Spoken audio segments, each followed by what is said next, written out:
बिस्मिल्लाहिर्रहमानिर्रहीम। अस्सलाम वालेकुम ब्यूटीफुल यूट्यूब फैमिली, कैसे हैं आप सब? उम्मीद करती हूँ अच्छे से हैं। मेरी दुआ है खुश रहें, आबाद रहें, हंसते मुस्कुराते रहें। जो आप लोगों की दिली तमन्नाएं हैं ज़रूर पूरी हों। आपका परमानेंट रियूनियन भी जल्दी हो, आपके पर्सन बेहतरीन इंसान बन के आपकी ज़िंदगी में वापस आए। आपकी मोहब्बतों और प्यार का दिल से शुक्रिया। आज की रीडिंग में हम देखेंगे कि आपका रियूनियन हो चुका है, लेकिन क्या आपको अगेन धोखा मिलेगा? इसकी मुझे रिक्वेस्ट आई थी कि काइंडली आप इस टॉपिक पे रीडिंग करें कि हमारा रीयूनियन हो चुका है, हमारे पर्सन वापस आ चुके हैं, लेकिन क्या वो दोबारा धोखा देने की टेंडेंसी रखते हैं या नहीं। तो स्टे पॉजिटिव जनरल रीडिंग है। इसमें सब लोग देख सकते हैं, मैरिड अनमैरिड मेल फीमेल सब लोग देख सकते हैं, क्योंकि आजकल ना तो अनमैरिड लोगों का कोई हाल है और ना ही मैरिड लोगों का। सभी एक ही बराबर हो चुके हैं, एक ही तराजू में हैं सबके सब लोग। हस्बैंड वाइफ भी आजकल ऐसे ही चल रहे हैं। हस्बैंड कभी यूनियन में आ जाते हैं, कभी धोखा देने लग जाते हैं। इसी तरह कुछ लोगों की वाइफ्स ऐसी हैं। सो इसी वजह से तमाम लोग इस रीडिंग को देख सकते हैं, but keep an open mind. और this is only a guidance, ये पत्थर पे लकीर नहीं है। अपनी ज़िंदगी के फैसले करते हुए अपनी सिचुएशंस और एक्सपीरियंसेस को ज़रूर मद्देनज़र रखा करें। ये सिर्फ गाइडेंस है, इसे ओपन माइंड के साथ देखें। लिंक मेरा डिस्क्रिप्शन बॉक्स में है अगर आपको मुझसे कांटेक्ट करना है। 4 ऑफ सोर्ड्स, पहला कार्ड ही सेपरेशन का आ चुका है। और एक्वेरियस लिब्रा जेमिनी हो सकते हैं आपके person. So Capricorn Taurus Virgo, Cancer Pisces Scorpio, Sagittarius Libra Taurus. Taurus energy strong है यहाँ। और आगे देखते हैं कैप्रिकॉर्न टॉरस वर्गो।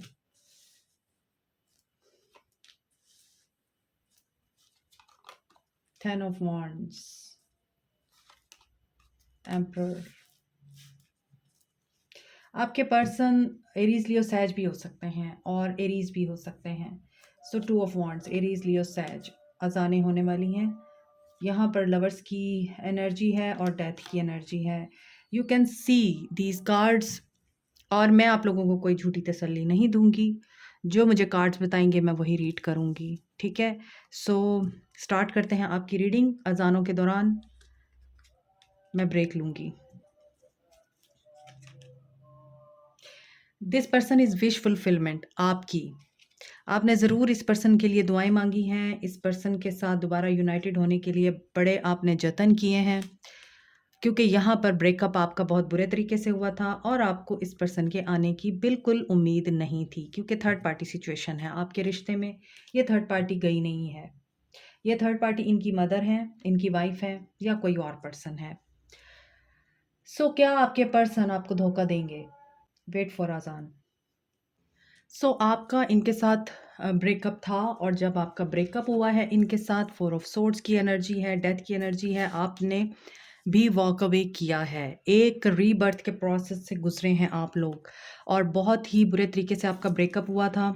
आपने बहुत ज़्यादा इस चीज़ को फ़ील किया, आप बहुत टेंस भी रहे, बर्डनाइज्ड भी रहे, लेकिन इस ट्रांजिशन के बाद ही आपका रीयूनियन हुआ है, और ये अच्छे के लिए हुआ है, क्योंकि यहाँ पर आपके पर्सन जहाँ पहले बिल्कुल केयरलेस थे और एम्परर की एनर्जी में रहते थे, बहुत ही ज़्यादा स्टबर्न, ज़िद्दी, इगोइस्टिक होके बात करते थे, या आपको उस वक़्त हमेशा तनहा कर देते थे जब आपको उनकी ज़रूरत होती थी।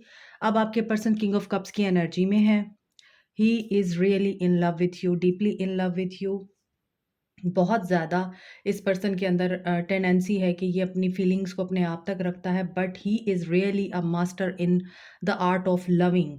और ये इमोशनली आपके लिए अवेलेबल हैं अब, और इन्होंने काफ़ी सारी चीज़ें आपकी रियलाइज़ की हैं, आपकी वर्थ को ख़ास तौर पे इन्होंने रियलाइज़ किया है। इनको पता है कि you are the woman of world. आप घर बाहर, बिजनेस, रिलेशनशिप, लाइफ, करियर, हर चीज़ को बैलेंस में लेके चलते हैं। यहाँ पे एक और चीज़ भी इनको रियलाइज़ हुई है कि आप चूँकि घर से भी उतना ही रग़बत रखती हैं जितना आप घर के मामलात, जितना आप बाहर के मामलात में बहुत ज़्यादा पार्टिसिपेट करती हैं। किसी को यहाँ पर नर्वसनेस का इश्यू है, जिससे आपको थोड़ी एंग्ज़ायटी होती है और आई डोंट नो ये क्यों हो रही है, लेकिन ऐसी सिचुएशन में नज़र आता है आप अभी भी बहुत डरे हुए हैं। आपको लगता है कि ये जो रियूनियन हुआ है, ये जो पर्सन वापस आया है, ये बेशक मुझे मोहब्बत शो करा रहा है, इसके एटीट्यूड में बहुत ज़्यादा चेंज है, ये पर्सन पहले जैसा नहीं रहा, लेकिन इसके बावजूद आप इन पे ट्रस्ट नहीं कर रहे बिकॉज़ आप इनके मुकाबले में बहुत स्ट्रॉन्ग हैं, आप वैल्यूएबल हैं, आप इंटेलिजेंट हैं, आप बहुत ज़्यादा सीक्रेटिव हैं, आप लोगों के राज़ भी बहुत अच्छे तरीके से रखती हैं, सोशल भी हैं और आप बहुत ज़्यादा स्ट्रिक्ट वुमन भी हैं लगता है। और अगर आप मेल हैं तो आपके अंदर ये वाली क्वालिटीज़ हो सकती हैं। आपने ये जो मकाम हासिल किया है क्वीन ऑफ पेंटिकल्स का, ऐसा लगता है कि आप लोग एंटरप्रेन्योर भी हैं। सो इस सिचुएशन में आपने नाइन ऑफ पेंटिकल्स से क्वीन ऑफ पेंटिकल्स का जो सफ़र तय किया है, उसमें बड़ी हार्डशिप्स देखी हैं आपने and you are at a moment of enjoying your life in a luxurious way. आप मी टाइम एन्जॉय कर रहे हैं, आप दोस्तों के साथ जा रहे हैं, आप अगर कोई भी नहीं होता तो आप अपने कंपनी के साथ बहुत ज़्यादा ईज़ी रहते हैं, खुश रहते हैं, आपको ज़रूरत नहीं रही। बेशक आप क्वीन ऑफ पेंटिकल्स की एनर्जी में हैं, आप लोग कपल हैं, आप लोग मैरिड हैं इस इंसान से या फिर आप इनके साथ शादी करना चाहते हैं। मगर यहाँ पर आपकी एनर्जी ऐसी है कि कोई है या नहीं है, आपको फ़र्क नहीं पड़ता अब। सो आपने ये जो मकाम हासिल किया है, ये बड़ी मेहनतों के बाद हासिल किया है। तो आप बहुत प्राउड हैं अपने आप पर एंड क्वीन ऑफ पेंटिकल्स के साथ एम्प्रेस की एनर्जी आई है, तो बहुत ही खूबसूरत यहाँ पर ये कॉम्बिनेशन बनता है कि आप एक एम्प्रेस बन चुकी हैं, क्वीन ऑफ द क्वीन बन चुकी हैं, अट्रैक्टिव, चार्मिंग मीन्स अगर आप मेल हैं तो आप चार्मिंग हैं, अगर आप फीमेल हैं तो बहुत अट्रैक्टिव हो चुकी हैं आप। आपने अपनी ब्यूटी पे, अपनी स्किन पे, अपने ड्रेसिंग पे, अपनी लुक पे बहुत ध्यान दिया है और आपने बहुत ज़्यादा ग्रूम किया है इस दौरान। एनिमल्स, लव, एनिमल्स, बच्चे, बर्ड्स आपके साथ बहुत ईज़ी और बहुत रिलैक्स फ़ील करते हैं। सो यहाँ पर टू ऑफ पेंटिकल्स की एनर्जी आ रही है। इतना सब होने के बाद, इतनी क्वालिटीज़ होने के बाद, ऐसी औरत जो इतनी मेहनत के बाद कहाँ पहुँची है, क्वीन ऑफ पेंटिकल्स की एनर्जी में पहुँची है। तो अब आप एम्प्रेस ही रहना चाहती हैं। यहाँ पे एम्प्रेस है, यहाँ पे एम्परर है। सो यहाँ पे क्वीन है और यहाँ पे क्वीन है, यहाँ पे किंग है। So you are the couple, divine couple. बहुत सारे लोग यहाँ पर मैरिड हैं एक-दूसरे के साथ। बहुत सारे लोग यहाँ एक-दूसरे को अच्छी तरह से समझते हैं, जानते हैं और उनको पता है कि हम इनसेपरेबल हैं। उनको पता है कि हम लोग एक-दूसरे के बगैर रह भी नहीं सकते और एक-दूसरे को छोड़ भी नहीं सकते। फिर भी आप लोगों के बीच में जुदाई आती है, डेथ आती है, चॉइसेस आती हैं, थर्ड पार्टी आती है। अब थर्ड पार्टी मैंने आपको बताया है कि मदर हो सकती हैं, सिस्टर हो सकती हैं, वाइफ़ हो सकती हैं इनकी। हो सकता है ये पर्सन सेकंड मैरिज आपके साथ किए हुए है, ये भी हो सकता है। अब ये एम्परर एम्प्रेस को नहीं देख रहा। मैं हमेशा कहती हूँ एम्परर एम्प्रेस के बगैर अधूरा है। एम्प्रेस एम्परर के बगैर मुकम्मल है, अधूरी नहीं है। एम्प्रेस अपने आप में ही पूरी मुकम्मल जीती जागती एक शख्सियत है, एक इंस्टीट्यूट है। एम्प्रेस को ज़रूरत नहीं है। सो क्या क्या आप इस एनर्जी में दोबारा जाना चाहते हैं जहाँ पर आप लोगों को नींद नहीं आई रातों को, आप परेशान रहे, आपको बहुत ज़्यादा प्रेशर फ़ील हुआ, बर्डनाइज़्ड रहे आप, टेंशन में रहे, वॉक अवे करने की जो तकलीफ़ है वो आपने उठाई। यहाँ पे 9 ऑफ पेंटिकल्स और 2 ऑफ पेंटिकल्स है। आपको अभी भी ये डर है कि ये पर्सन आपको छोड़ जाएगा, ये पर्सन आपको थर्ड पार्टी में पुट करेगा। तो yes, he has the tendency to hurt you again. क्योंकि two of pentacles with the 9 of pentacles, ये पर्सन अपने वर्क में इतना बिज़ी रह सकता है कि ये फिर आपको इग्नोर करेगा। इसका काम इसके लिए बहुत अहमियत रखता है, ये इतना मसरूफ़ रह सकता है, इसको इतने ज़्यादा प्रोजेक्ट मिल सकते हैं इस दौरान कि ये एक दफ़ा फिर आपको इस एनर्जी में छोड़ सकता है, जहाँ पे आपको लगेगा मैं किस इंसान के साथ रह रही हूँ, मैं किस इंसान के साथ जी रही हूँ। क्या ये वही है जो मेरे ऊपर प्यार निछावर कर रहा था, जो मुझे इज़्ज़तें दे रहा था, जिसके इमोशंस ओवरफ्लो हो रहे थे? क्या ये वही है, एकदम से कोल्ड हो गया, एकदम से हमारे रिश्ते का स्पार्क ख़त्म हो गया, दोबारा से मुझे अकेले जीना पड़ेगा, अकेले तन्हा ज़िंदगी गुज़ारनी पड़ेगी, ये आपको फ़ील हो सकता है और मुझे लगता है इस दफ़ा आप वॉक अवे करेंगे। ये नहीं करेंगे क्योंकि इनकी लाइफ़ में जो रिस्पॉन्सिबिलिटीज़ हैं वो बहुत ज़्यादा हैं और ये अपनी रिस्पॉन्सिबिलिटीज़ को उठाने के लिए किसी भी हद तक जा सकते हैं। ये पर्सन रिस्पॉन्सिबल पर्सन है, डॉक्टर हो सकता है, कोई मेंटर हो सकता है, टीचर हो सकता है और यहाँ पे लग रहा है कि कोई हीलर है, आपके पर्सन हीलर हो सकते हैं, स्पिरिचुअल गाइड हो सकते हैं, स्पिरिचुअल टीचर हो सकते हैं, एक रिस्पॉन्सिबल फादर हो सकते हैं, एक बड़ी अथॉरिटी में हो सकते हैं, गवर्नमेंट जॉब में हो सकते हैं, पॉलिसी मेकिंग में हो सकते हैं, बट ही हैज़ अथॉरिटी और इस अथॉरिटी में रहते हुए उनको वही चाहिए जो वो सब पे करते हैं और वो है रूल। ये रूल करना चाहते हैं। अभी तो सब ठीक चल रहा है लेकिन आगे चल के फिर मुझे वर्स्ट होता हुआ नज़र आ रहा है और आप मजबूर हो जाएँगे कि आप इस पर्सन के साथ कन्फ्रंट करें और इनसे अपनी वर्थ के बारे में पूछें। इनसे पूछें कि मेरी क्या वैल्यू है तुम्हारी नज़र में? ऐसा फ़ील हो रहा है because you are really a perfect woman और एक परफेक्ट वुमन, एक स्ट्रॉन्ग वुमन एक वीक पर्सन के साथ नहीं रह सकती। इससे बेहतर है आप ये समझेंगे कि हमें सिंगल रहना ज़्यादा बेहतर है, बजाए इसके कि हम एक बोझ और एक बर्डन ज़दा रिश्ते को अपनी ज़िंदगी में एक बोझ बना के चलते रहें। क्योंकि आप में से बहुत से लोग फाइनेंशियली इंडिपेंडेंट हैं, चाहे वो लड़कियां हैं, चाहे वो लड़के हैं, आप लोग फाइनेंशियली इंडिपेंडेंट हैं, आपके पास अबंडेंस है, आप हैप्पीनेस और जॉय और पीसफुल लाइफ को बहुत अच्छे तरीके से एंजॉय कर रहे हैं। यू नो के ज़िंदगी को गुजारने के लिए बहुत ज़्यादा पैसा ज़रूरी नहीं होता, इमोशंस और फीलिंग्स ज़रूरी होती हैं। यहाँ पर एम्प्रेस है, कोई पर्सन यहाँ पे प्रेग्नेंट भी है, आप हो सकता है कि इस वजह से भी बहुत ज़्यादा इस चीज़ के लिए वरीड रहते हैं कि now I am becoming a mother और he is becoming a father, तो he should be responsible for his responsibilities. लेकिन आई थिंक ये पर्सन अपनी रिस्पॉन्सिबिलिटीज़ से भागता है।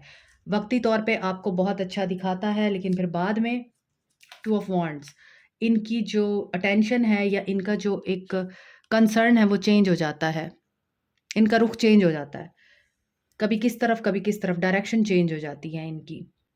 क्योंकि यहाँ टू ऑफ वांड्स है, यहाँ पे लवर्स है, lovers is also about a choice. तो आपको अपनी चॉइस के बारे में ये ज़रूर सोचना है कि क्या ये चॉइस आपकी आपको पीस दे सकती है या आपको झुलसा सकती है। क्योंकि यहाँ पर नज़र आ रहा है कि ट्रांजिशन और ट्रांसफॉर्मेशन बड़ी ज़रूरी है। एक नेगेटिविटी की कॉर्ड कट करना बड़ी ज़रूरी है। नेगेटिव सिचुएशन के साथ, नेगेटिव लोगों के साथ आपकी कॉर्ड कट नहीं होगी तो आप बार-बार उसी इंसान को ही अपनी ज़िंदगी में अट्रैक्ट करेंगे जो आपको पेन देगा, आपको बार-बार डेथ की एनर्जी से गुज़ारेगा, चूज़ करेगा किसी और को और शो कराएगा आपको कि तुम ऐसी हो और तुम वैसे हो, तो तुम्हें अपने आप को चेंज करना है। ये आपके पर्सन्स की एनर्जीज़ नज़र आ रही हैं, आपका यूनियन हो चुका है लेकिन आपको अभी भी इस पर्सन के ऊपर फुली ट्रस्ट नहीं करना, आपको अपनी फ्यूचर के बारे में सोचना है।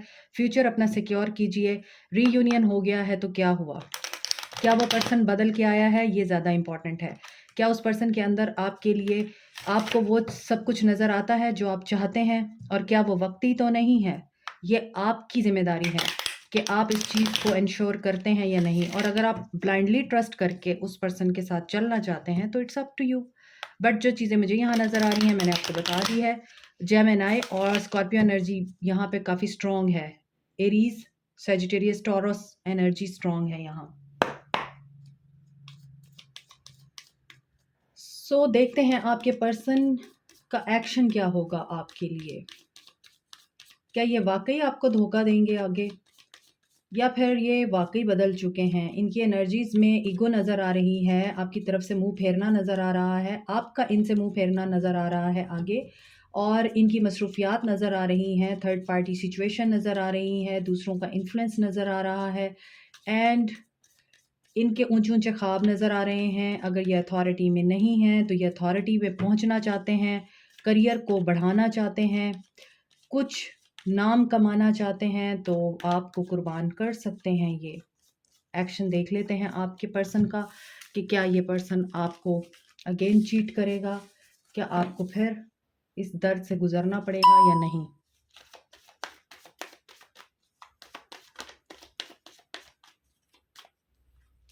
Solar plexus chakra, intuition, 9 of cups, wish fulfilment. Heavy energies मुझे पिक हो रही हैं इस रीडिंग के दौरान। New beginning, okay. क्या आपके पर्सन आगे आपको धोखा देंगे? आपके पर्सन अपनी विश को पूरा करने के लिए, जो कि मैं आपको बता चुकी हूँ, आपको कुर्बान ज़रूर करेंगे। एक दफ़ा फिर पॉज आएगा, आपके रिश्ते में ब्रेक आएगी और उसके बाद दोबारा से न्यू बिगनिंग होगी और यूनियन होगा आपका दोबारा से, और इस यूनियन को फिर ब्रेक होने में टाइम लगेगा।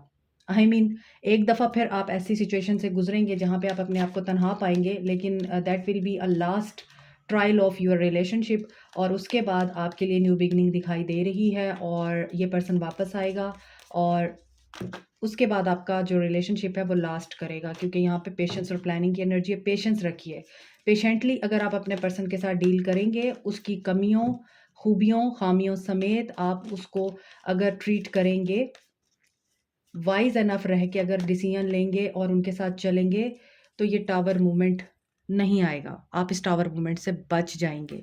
तो ऐसा नज़र आ रहा है कि आपके पर्सन आपके साथ यूनियन में तो आएंगे, आफ्टर सम टाइम अगेन एक फेज़ गुजरेगा आपका ऐसा, जिसमें आपको दोबारा फील होगा कि हर चीज़ रुक गई है, डिले चल रहा है, कमिटमेंट दे के ये बंदा मुकर गया है, मेरी ख्वाहिश पूरी होते होते दोबारा रह गई है, या फिर ये पर्सन मेरे साथ वादे करके अगेन उड़न छू हो गया है। देखिए यहाँ पे हार्मनी है, रिकन्सिलिएशन। तो अप एंड डाउन आते रहेंगे आपके रिश्ते में, ये स्मूथ नहीं चलने वाला आपका रिश्ता कि मुसलसल एक वो पैराडाइज़ वाली कैफ़ियत हो कि आप हेवन में रह रहे हैं, नहीं। यहाँ पर हो सकता है कि कोई ऐसा इवेंट हो आपकी ज़िंदगी में, या आप दोनों के रिश्ते में कोई ऐसी बात हो जाए जिसमें आपको वेट करना पड़े और आप वेट नहीं करेंगे। तो जब वेट नहीं करेंगे तो जो न्यू बिगिनिंग आप चाह रहे हैं, जो सैक्रिफ़ाइस आपने दिया है, उस सैक्रिफ़ाइस में आपके लिए डिले आएगा, और उस डिले के बाद आपके लिए न्यू बिगिनिंग होगी। बट ये पर्सन पेशेंटली प्लान करके आएगा आपके साथ जब ये न्यू बिगनिंग करेगा, और उसमें अगर आपके पास पेशेंस है तो आप विन करेंगे, अदरवाइज आपका टावर आ जाएगा ड्यू टू थर्ड पार्टी, क्योंकि ये पर्सन आपको चूज़ करने के लिए आएगा। अब ये डिपेंड करता है आपकी अपनी बेचैन फितरत पे या आपके अपने जज्बातीपन पे। इस पर्सन के साथ दोबारा आपका टावर नज़र आ रहा है, अगर आप वाइज इनफ रह के फैसला नहीं करते, पेशेंस नहीं दिखाते, तो टावर आ सकता है अगेन। चीट कर सकते हैं ये आपको, ऑब्स्टेकल और चैलेंजेस का सामना करना पड़ सकता है, क्योंकि यहाँ पर रिकन्सिलिएशन में मुश्किल नज़र आ रही है। यस, तो आपका जो सवाल है ना कि क्या ये पर्सन हमें चीट तो नहीं करेगा दोबारा, ये जो रीयूनियन हुआ है, क्या ये रीयूनियन जो है वो लास्ट करेगा? तो देखें, कोई चीज़ भी इस दुनिया में लास्ट नहीं करती, एवरीथिंग इज़ टेम्परेरी। तो बेहतर है कि रिश्ते का जो वक़्त आपके लिए इस वक़्त बेहतर गुज़र रहा है, उसे एन्जॉय करें। उसे फ्यूचर के डर से या फ्यूचर में अगेन तो ऐसा नहीं होगा, इस खौफ़ से आप अपना प्रेज़ेंट ना ख़राब करें। रिश्ता आपका स्मूथ चलता हुआ नज़र नहीं आ रहा, और अप एंड डाउन आएँगे, ब्रेक भी लगेगी, ब्रेकअप भी होगा, पॉज़ भी आएगा, लेकिन दोबारा आप जुड़ जाएँगे। तो यही कुछ होता रहेगा। परमानेंसी नज़र नहीं आ रही। कमिटमेंट या फिर एक जो स्टेबल इंसान के अंदर एक फितरत होती है ना, वो चीज़ उस बंदे में नज़र नहीं आ रही है मुझे। बार-बार मैंने शफ़ल करने के लिए कार्ड्स उठाए हैं, तो ये कार्ड बार-बार उछल रहा है। वैनिटी जो है जैसा है आपको वैसे ही चूज़ करना है और एक्सेप्ट करना है। अगर आप इस इंसान के साथ नहीं रहना चाहते तो अपनी डायरेक्शन चेंज करें, और अगर आप इंसान के साथ रहना चाहते हैं तो फिर आप पेशेंस में रहें और एक्सेप्ट करें चीज़ों को, क्योंकि न्यू बिगिनिंग आपके लिए दिखाई देती है, मगर इस न्यू बिगिनिंग को आप पॉजिटिविटी के साथ स्टार्ट करें तो आपकी एनर्जीज़ की वजह से, पॉजिटिव एनर्जीज़ की वजह से ये टावर मूवमेंट आने से रुक जाएगा। लेकिन अगर आप हर वक्त इस डर में ही रहेंगे कि ये मुझे चीट करेगा, दोबारा चीट करेगा, तो यस, फिर चीट ही करेगा वो। So focus on your thinking, focus on your thoughts.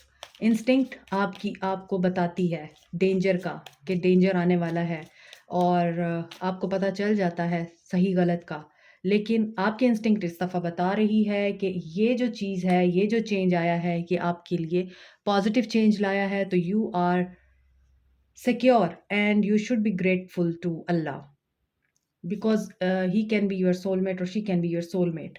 लेकिन यहाँ पर गॉसिप्स नज़र आ रही हैं, कम्युनिकेशन आपकी चलती रहेगी, परसेवेयर रहिए, अपनी ज़िंदगी को मुश्किल मत बनाइए, कॉम्प्लिकेट मत कीजिए। जिस वक़्त आपको जो चीज़ मिल रही है उसको एक्सेप्ट करें, और फ्यूचर के खदशात से अपने आप को ख़राब ना करें, क्योंकि फ्यूचर है वो किसी ने नहीं देखा, जो है वो आज है। गुज़रा हुआ कल हो या आने वाला कल हो, उसके बारे में आप कुछ कर नहीं सकते और ना कुछ कह सकते हैं। तो बेहतर है जो आपके पास है उसी को ही आप सिक्योर करें और प्रोटेक्ट करें। तो आपके लिए यही गाइडेंस आ रही है। मज़ीद मैं यहाँ से देखूँगी and I will close this reading कि आपके पर्सन आपके पास वापस आ चुके हैं, तो आपको और क्या करना चाहिए? ग्रैटिट्यूड की एनर्जी में रहें, एम्ब्रेस करें न्यू बिगिनिंग को। Have you asked your angels for help with this? Your angels want to help you with this situation. However, they require your permission before they can intervene in your free will choices. Manifestation power, देखिए मैं आपको वही बता रही हूँ। आप जो सोचेंगे, जो आप फियर की एनर्जी में रहेंगे, आपको ये लगेगा कि ये बंदा मुझे धोखा देगा क्योंकि ये ट्रस्ट के काबिल नहीं है, ये अब क्यों आया है और ये किस नीयत से आया है, और इस इंसान की एनर्जी में मुझे सिंसेरिटी नज़र नहीं आती। क्या ये मुझे आगे चीट तो नहीं करेगा? क्या ये मुझे आगे धोखा तो नहीं दे के जाएगा? तो डेफ़िनेटली ये आपको धोखा देगा, क्योंकि आपकी मैनिफेस्टेशन पावर इस वक़्त हाई है और आपके एंजल्स आपको प्रोटेक्ट भी कर रहे हैं, आपको गाइड भी कर रहे हैं, आपका साथ भी दे रहे हैं। So use your spiritual gift and natural abilities to attract your desired outcome. So your desired outcome should be positive, not negative.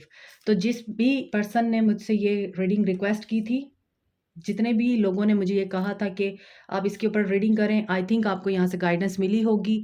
तो बजाय इसके कि आप आने वाले वक्त के डर से अपना आज खराब करें, आज में रह के अपने आज को खूबसूरत बनाएं। Like, share, subscribe, comment, press the notification button, bell icon also. Thank you so much, take care, bye.